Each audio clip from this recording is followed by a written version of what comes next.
পার্থ শেখর চ্যাটার্জি আপনাদের সকলকে স্বাগত আমার YouTube channel animals and pets with পার্থতে। আমার এই এপিসোডগুলো অনেক মানে বিয়ন্ড রিসেন্ট টাইমে মানে ভীষণভাবে পপুলার হয়ে যাচ্ছে এবং কিছু কিছু পপুলার টপিকের ওপর আমাকে বলার জন্য সাজেস্ট করা হয়েছে। যেমন আমি যে টপিকটা অনেকদিন আগে কভার করেছি, আজও সেটা ভীষণ পপুলার লিস্টে আছে। সেটা হচ্ছে যে আপনারা কুকুর, ছেলে কুকুর না মেয়ে কুকুর, কোন কুকুরটা পুষবেন। মানে অনেকেরই মানে ধারণা থাকে না, বা তাদের হয়তো এমনই একটা ধারণা মনের মধ্যে থাকে যে ছেলে পুষলে হয়তো কোনো রকমই সমস্যা নেই, মেয়ে পুষলে সব সমস্যা আছে। কিন্তু আপনারা যদি দুটো দিকই দেখেন, মানে আমি কিন্তু কখনোই সাজেস্ট করবো না যে আপনারা কি পুষবেন। আপনাদের আমি এটাই বলতে পারি যে দুটোর প্লাস এবং মাইনাস, এবং আপনার জন্য কোনটা সুটেবল সেটা আপনি বেছে নেবেন, কেন সব জিনিসেই প্লাস মাইনাস থাকে। এবার আসছি, এই কুকুর যারা পুষতে যাচ্ছেন অনেকে শখে পুষতে যাচ্ছেন। তারপর কিছু লোক আছে যারা হয়তো ভাবছে যে একটা মানে হাটে গিয়ে কিনছি, সেখানে এত দামে বিক্রি হচ্ছে, মানে আমিও যদি বাচ্চা তুলি তাহলে এত দামে বিক্রি করতে পারবো, এরকম একটা ধারণা বা এরকম একটা মানে স্বপ্ন দেখে তারা কিন্তু জোড়া কিনে নিচ্ছে। এবং জোড়া কিনতে গিয়ে তারা ভাই বোন কিনে নিচ্ছে। তাদের এই মিনিমাম জানার দরকার যে ভাই বোনে বাচ্চা তোলাটা অনুচিত, মানে অন্য কোনো কারণে নয়, এটা হচ্ছে মানে মেডিকেল রিজনে আপনার জেনেটিক্যাল ডিফেক্ট হয়ে যায়, জিন পুলটা ছোট হয়ে যায় এবং অনেক রকম ডিফেক্ট আসতে পারে, আসে। এবং যে কারণে আমরা যখন মানে আমরা নিজেদের ছেলে মেয়েদের বিয়ে দিই, আমরা চেষ্টা করি যে পাল্টি ঘর, মানে আমরা হয়তো আমাদের প্ল্যানের মধ্যেই থাকবার চেষ্টা করি, আজকে সেটাও নেই, সেই ব্যারিয়ারে চলে গেছে। আমরা হয়তো মনে করি যে আমাদের মানে আমাদের নিজের পরিবারের মধ্যে কেউ নয়, বাইরের কোনো সঙ্গে।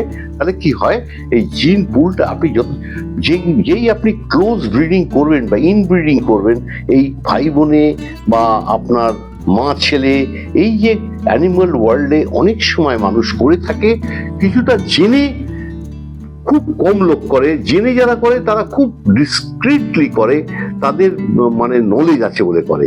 আর অজান্তে যখন আপনি করবেন তখন কিন্তু আপনি বিপদ থেকে আনবেন। তাই আপনারা যখন কিনবেন, যদি আপনার ইচ্ছেও থাকে যে আমি মানে কুকুরের ব্যবসা করব বা পাখির ব্যবসা করব, যাই ব্যবসা করব, আপনারা চেষ্টা করবেন যাতে একই ব্লাড মানে একই ভাই বোন না কিনতে। এবং সেই জন্য আপনারা হয়তো দেখছেন ডগ বীজ আছে, কিনে নিচ্ছেন, রেখে দিচ্ছেন, তার বাচ্চা হচ্ছে। বা এমনও আপনি ভাবতে পারেন যে আমি একটা নিয়ে যাবো, সে তো মন মরা হয়ে থাকবে, আর একটা নিয়ে যাই তার জোড়া, তাহলে মানে ভালো থাকবে। কিন্তু ওরা কি হয়, ওরা তো বোঝে না, ওরা তো কোনো ফ্যামিলি প্ল্যানিং এর ব্যাপার নেই, ভাবনা চিন্তার ব্যাপার নেই। আপনার হয়তো পয়সা আছে, আপনি দুটো কুকুর কিনে রেখে দিলেন, সে হয়তো তার পরবর্তীকালে দেখা গেল দুটোরই বাচ্চা হচ্ছে, ওটার বাচ্চা হচ্ছে মেয়েটা, এবং তখন অনেকগুলো বাচ্চা। আপনার হয়তো বাড়ি খুব বড়, আপনার হয়তো গ্যারেজ ঘরে রেখে দিচ্ছেন, বাচ্চাগুলো বড় হচ্ছে, কেউ নেবার নেই, তখন আপনি কাউকে ডেকে বলছে সব নিয়ে যাও। সেগুলো কি হচ্ছে, সেগুলো খাঁচায় যাচ্ছে, একটা খাঁচা থেকে আর একটা খাঁচা, আর একটা খাঁচা থেকে আর একটা খাঁচা, এইরকম ভাবে আপনি জলের দামে বিক্রি করে দিচ্ছেন। তার মানে কি হলো, আপনার মার্কেটে কিন্তু ডিমান্ড অতটা নেই, আপনি কিন্তু ওটা অহেতুক, আপনার প্রয়োজন নেই, ওই টাকাটারও প্রয়োজন নেই। কিন্তু যেহেতু বাচ্চা হচ্ছে, আপনি কি করবেন, কতগুলো তো বাড়িতে রাখতে হবে, বড় বড় কুকুর হয়ে যাবে, তখন আমি এই করি। তাই আপনার কোনো কারণে যদি আপনার দুটো পুষতেই হয় তার কোম্পানি হিসেবে, আপনি দুটো একই সেক্সের পুষুন, দুটো ছেলে পুষুন বা দুটো মেয়ে পুষুন, তারা সঙ্গ পাবে। কিন্তু তাদের প্রজনন করতে হবে, তাদের ব্রিড করতে হবে, এবং প্রয়োজনের বেশি বাচ্চা বাজারে যখনই আসছে তাদের অবহেলা, অযত্ন এবং তাদের ডিসক্রিমিনেটলি এই মার্কেটে এই হাটের পর হাট খুলে যাচ্ছে, খুলুক, এবং যেটা ডিমান্ড আছে যেগুলো অন্তত সেটার একটা মানে প্রয়োজনের যদি বেশি, সবই ডিমান্ড অ্যান্ড সাপ্লাইয়ের ওপর। আপনার ডিমান্ড হয়তো দেখা যাচ্ছে 100টা, সেখানে 500টা সাপ্লাই হয়ে যাচ্ছে। কি হচ্ছে, সেগুলো এই কম দামে বাড়িতে গ্যারেজে এইসব হচ্ছে, ভাই বোনে বাচ্চা, তাদের কত ডিফেক্ট, কাউচ দেখে বোঝা যাচ্ছে না, পরবর্তীকালে দেখা যাচ্ছে চোখে অন্ধ, কানে শুনতে পায় না, হিপের প্রবলেম, হাড়গোড়ের প্রবলেম, সাইজ ছোট হয়ে যাচ্ছে। এই সবই কিন্তু ইনব্রিডিং এর জন্য হচ্ছে। এবং আপনারা যারা এগুলো করছেন সেগুলো এই যে বললাম, নয় আপনি মানে একদম উইদাউট এনি নলেজ এটা করছেন। এটা তো আপনি সাধারণ বুদ্ধিতে দেখুন, কাউকে জিজ্ঞেস করুন। আপনার যদি পয়সাওয়ালা লোক থাকেন, আপনি যদি ইন্টারনেট ঘাঁটেন বা যে কোনো, আজকে তো সবাই ঘাঁটতে পারে, দেখুন ইনব্রিডিং করাটা হেলদি কি হেলদি নয়, এটা আপনি এইটুকুনি প্রশ্ন করুন, আপনি উত্তর পাবেন। আজকে কত রকমের এআই আছে, টুলস আছে, আপনি ডিপসিক দেখতে পারেন, আপনি জেমিনাই দেখতে পারেন, আপনি গুগল করতে পারেন, কত কি করতে পারেন। সেখানে চ্যাট জিপিটি আছে, সবাইকে প্রশ্ন করতে পারেন, তো আপনি তো উত্তর পেয়েই যাবেন। তো আপনার কোনো প্রয়োজন নেই যে এইভাবে আপনি ভাই বোন কিনে, ছেলে মেয়ে কিনছি বলে কিনে নিয়ে বাড়িতে নিয়ে একসঙ্গে পোষা। এটাই আমার মূল বক্তব্য আজকের ভিডিওতে। এবং আপনাদের আমি এটাই বলছি যে আপনারা একটু সচেতন হন। আর আপনারা এই যদি খুব নিজেরা মানে একটু বুঝতে শেখেন, এবং যদি আপনি যদি একটা মার্কেটে গিয়ে আপনি মার্কেট থেকে কিনবেন, সেটা কেউ বাধা দিলেও শুনবে না। কারণ আজকে মানুষ যায়, মলে যায়, হাতে টিপে দেখে তার বুদ্ধি দিয়ে কেনে, সে তার পয়সা দিয়ে কিনছে, সে তো নিশ্চয়ই তার ইচ্ছে মতন কিনবে, কিন্তু আমার ইচ্ছে মতন কিনবে না। কিন্তু আপনি যদি একটু নিজেকে এডুকেট করে দেন, বলছি না আমি আপনাদের অনেক রকম উপায় আছে, আপনারা প্রশ্ন করতে পারেন, তার উত্তর পাবেন যে কি করা উচিত বা করা উচিত নয়।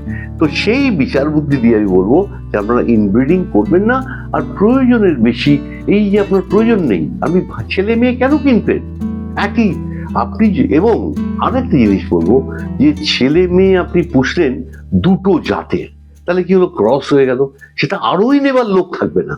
তার মানে কি হচ্ছে, সেগুলো একদম মানে আপনি যাকে তার বাবা মাকে তো মানে আপনার বাড়িতে যাকে যত্নে রাখছেন, খাটে শোয়াচ্ছেন, সময় মতন ভ্যাকসিন দিচ্ছেন, তার বড় বড় দামি প্যাকেট ফুড আসছে, সবই আসছে, কিন্তু কি হচ্ছে, ওর বাচ্চাগুলো একবারে মানে অবহেলিত, মানে তারা কোথায় যে চলে যাচ্ছে, কত মরে যাচ্ছে, কেউ হয়তো এমনি নিয়ে গিয়ে তারপরে বড় হয়ে না রাখতে পেরে রাস্তায় ছেড়ে দিচ্ছে। এই পরিণতি তাদের যাতে না হয়, মানে ওগুলো তো আপনার সন্তান ছিল, তাই এটা করবেন না। আপনি যদি একান্ত ব্যবসা করতে চান, আপনি যদি বদ্ধপরিকর যে আমি এটা করতে পারবো, করবো, ডিসাইড করেন, তাও আপনি দুটো ডিফারেন্ট জায়গা থেকে বাচ্চা কিনুন। তাদের কাগজ নেবেন, কাগজ খুব ইম্পর্টেন্ট। তাই কিনতে গেলেই সব জন্তু, সে বিড়ালি কিনুন, কুকুরি কিনুন, যাই কিনুন, কাগজ নেবেন। এমনকি যদি আপনি খরগোশ, যে কোনো জিনিস ব্রিড করবেন, আপনি যদি একটা সেলার থেকে নিলেন, আবার অন্যদিন 1 মাস পর অন্য সেলার থেকে নিলেন, আপনার ধারণা হতেই পারে, তবে সাধারণত সেটা আপনার ভাই বোন হবে না। তাদের যদি তার পেডিগ্রিটাও রেকর্ড করা যায়, যেমন animalworldregistry.com আজকাল অনলাইন একটা রেজিস্ট্রি পোর্টাল, যেখানে গিয়ে আপনি পেডিগ্রি রেজিস্ট্রি করতে পারেন, কে সেলার কে ব্রিডার সবই হয়ে যাচ্ছে। আপনি মাইক্রোচিপ যদি ইনকর্পোরেট করতে চান, একটা মাইক্রোচিপ কিনে আপনি দিন, সেই নাম্বারে আপনার নাম্বারটা এসে যাবে ওই সার্টিফিকেটে, প্লাস একটা অ্যাডিশনাল ট্যাটু নাম্বার বা রেজিস্ট্রেশন নাম্বার পাচ্ছেন, যেটা শরীরে ট্যাটু করে দিতে পারেন, যাতে হারিয়ে গেলেও পেয়ে যাবেন। তো এই সব কারণে animalworldregistry.com যেটা অনলাইন পোর্টাল, একদম মানে জলের দাম, 99 রুপিস একটা সার্টিফিকেট, যেখানে 10,000 20,000 25,000 টাকা একটা কুকুরের দাম চাইছে, সে 5,000, তাতে 100 টাকা খরচা করবে না। আপনার কাছে একটা রসিদের মতন, আপনাকে বিক্রি করলো সেটা ডিফেক্টিভ, বা আপনাকে ডোবারম্যান বলে একটা ক্রসবিট বিক্রি করে দিল না, জার্মান শেপার্ড বলে একটা ভুটিয়া বিক্রি করে দিল না। এইটা তো আপনি অন্তত পরে গিয়ে তাকে বলবার সুযোগ থাকবে। আপনি কোনো কাগজই চাইছেন না, নিচ্ছেনই না, সেও বলছে কাগজ হয় না, কাগজ যেখানে আপনাকে 2 মাস পর দেবো, 2 মাস পর দেবো, তার বয়স কিন্তু মিলবে না, আপনার 3 মাস ছোট হতে পারে, 4 মাস বড় হতে পারে। এইসব কি অনলাইন আজকের দিনে কারেক্ট হবে না কেন, আপনি এই প্রশ্নটা করবেন, এবং ইনস্ট্যান্টলি কাগজ জেনারেট করে কেনার সঙ্গে যারা দিয়ে বিক্রি করছে, সে 5 মিনিটে 2 মিনিটে তার মোবাইলেই আপনাকে কাগজটা করে তার নাম টাম দিয়ে বার করে তাতে একটা সই করে দিতে পারে, আর তার যদি রেজিস্টার্ড কোম্পানি হয় একটা স্ট্যাম্প মেরেও দিতে পারে। তাই জন্যে আপনি অনলাইন পোর্টাল animalworldregistry.com এর নামটা মনে রাখবেন, এবং কিনতে গেলে এইটা কথা বলবেন, যে সেলার তাকে বলবেন এক্ষুনি রেজিস্ট্রি করে দাও, আমার রেজিস্ট্রেশন কাগজ সমেত আমি বাচ্চা নেবো। এবং তার যদি পেডিগ্রি থাকে আরো ভালো, সে পেডিগ্রিও রেকর্ড করে দিতে পারে। যদি আপনাকে কাগজ দেখায় এই তার বাবা, এই তার মা, এই তার তাহলে বলুন ওগুলোও লিখে একটা রেজিস্ট্রি করে দাও, তাহলে ওটাও আপনি কিন্তু অনলাইন সঙ্গে সঙ্গে পেয়ে যাবেন। তাহলে আপনার কাছে পেডিগ্রি রেকর্ড থাকবে। পরবর্তীকালে এই ইনব্রিডিং এর চান্সেসটা কমে যাবে। নমস্কার, আপনারা আমার এই প্রতিবেদনগুলো যেগুলো শুনছেন, যদি ভালো লাগে শেয়ার করবেন, এবং যদি আপনাকে মানে এর দ্বারা আপনি উপকৃত হন, আরো লোকদের বলবেন, তারাও এগুলো সাবস্ক্রাইব করবে এবং শেয়ার করবে। এবং আর একটা কথা হচ্ছে বেল বাটনটা টিপবেন, তাহলে নতুন নতুন প্রতিবেদন আপনাদের কাছে ইন্টিমেশনটা সঙ্গে সঙ্গেই আপনারা পেয়ে যাবেন।